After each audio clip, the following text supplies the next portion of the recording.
Hi there. There are so many wonderful things about being a grandmother, one of which is that you have the opportunity to recall and to share those old-time fairy tales and fables and folk tales that you heard as you were growing up. And one of those with very special implications for those of us in family business is the Three Little Pigs. Because inside of that story, we're going to learn from an architect, a builder, and a protector of the future who carefully built his house of bricks, putting in one brick at a time with mortar in between. The result is that not only could they withstand the big bad wolf, they were provided a very safe place of which to grow and to work well together. Now, wouldn't you just like that for your family and your family business? Well, in my popular workshop, If We Huff and We Puff, Will We Blow Your House Down? We learn what those bricks are.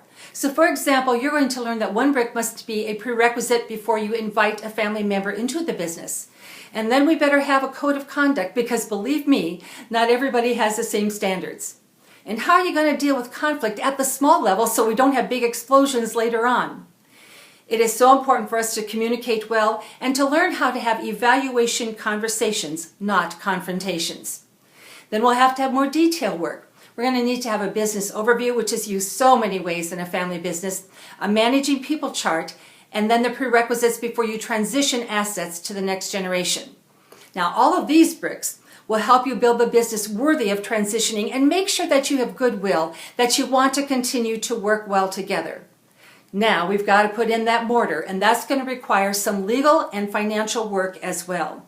This means you have to have some really good advisors because you're going to need an estate plan, an ownership and management transfer plan. You're going to have structured documents for the business, and you will need to have a buy-sell agreement. Oh yes, you and I could just be like pig number one and pig number two. We could be so excited to go about our daily activities that we were very quickly and easily turn some resources right there. And so we built that house of straw and bricks, and you know what happened. It did not withstand the test of time. Well, we tend to do the same thing in agriculture right now. Our easy route is production. We will learn all kinds of things, and it's important stuff about weeds and seeds and breeds and feeds and money and marketing.